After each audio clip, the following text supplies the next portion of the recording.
Hey friends, it's me, Erin, your friendly neighborhood energy alchemist, and I'm still here at Big Girl Job, as you can see.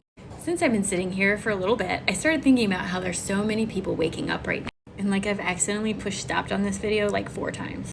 Anyway, what I was saying is I thought I'd come on here and talk a little bit about what spiritual awakening symptoms may feel like and something called ascension flu, which is something many of us go through during the awakening process. I think it's very important to say, very much so right out front, that everybody's symptoms during awakening are very different. Some people have lots of symptoms and some people have very few physical symptoms. Everybody will have spiritual symptoms. Everybody, if you're going through an awakening. And odds are, if you are asking yourself, am I having an awakening? You're having an awakening. I mean, let's just be real. That's not a thought you think unless you're in the middle of it. Physical symptoms of awakening. Why do they happen? Well, first you have to understand how energy works in the body, and I'm not going to go into that now because it's a 7-minute description at the minimum, but if you go back to my profile, there is a video talking about how energy works in the body. During your awakening, what you are doing is you are ascending, you are raising your base or your core vibration by releasing densities that you've been holding on to. These densities come in the form of limiting beliefs about yourself and the world around you, things you thought you knew were true that aren't actually true, and the expansion of your consciousness to realize there's a lot more than you thought there was. What happens is as these densities release from the cells in your body, it's released into your physical body, and it has to go somewhere.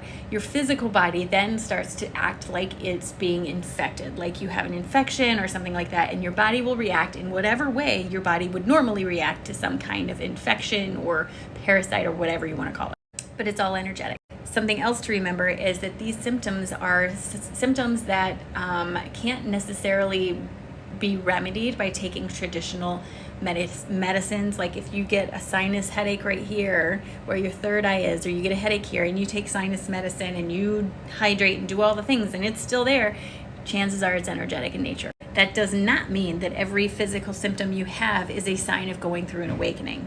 Spiritual awakening is just like anything else, and spirituality is individual and unique to you and your journey. So the way you experience it is going to be different than anybody else. Keep that in mind.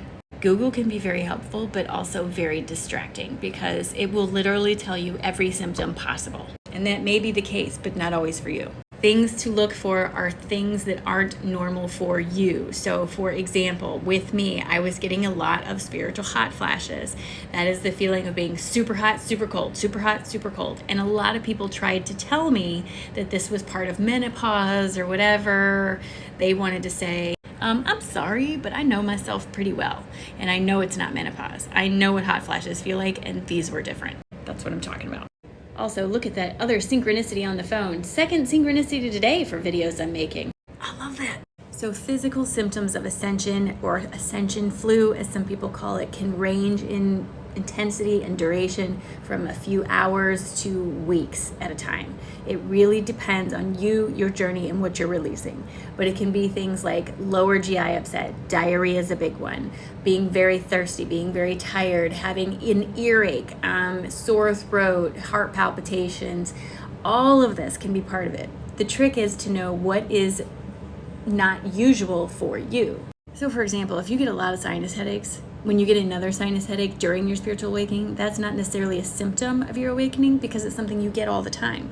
But if you never, ever, ever get sinus headaches and you're going through an awakening and suddenly you have a headache across here, right where your third eye is, I mean, it's very possible that it's energetic in nature. Just like most things, it is very important for you to be mindful of these symptoms. Please seek medical help if you feel like you need it.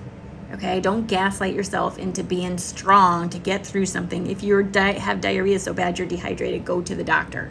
Just like depression, right? Sometimes the symptoms of depression are so dense that we can't see the world around us. So you take a medication to help with the symptom of depression.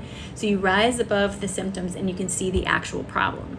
However, the treatment for the depression is not the cure. The cure comes when you start doing the deep, dark work to pull out the triggers that caused your depression. In America especially, we are typically conditioned to take a pill and forget about it, and that's just not how it works.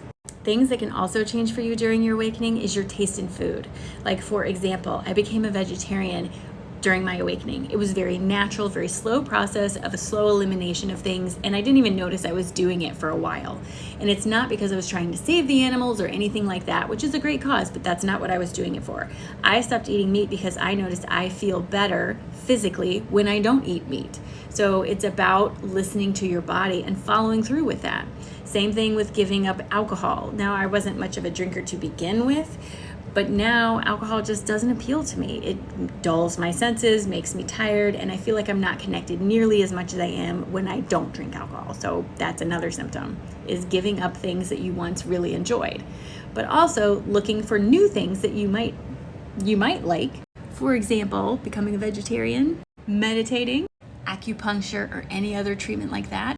Finding you have an interest in spirituality by going to the library and looking at the books and it feels like you want to buy all the stuffs. Feeling this urge to learn as much as possible. These are all symptoms, all signs. Just remember, it takes time. My physical awakening symptoms were very much like this. Up, down, up, down. I'd feel great, feel bad, feel great, feel bad, feel great, feel bad. And it happens to a lot of people like that. Moral of the story, be patient with yourself. Don't compare your journey to anybody else's because it is completely unique to you. And try to be patient. Patience is a big lesson for all of us in human form, especially Americans. Be patient. And remember to have a great day. You get to choose. Choose to have a great day.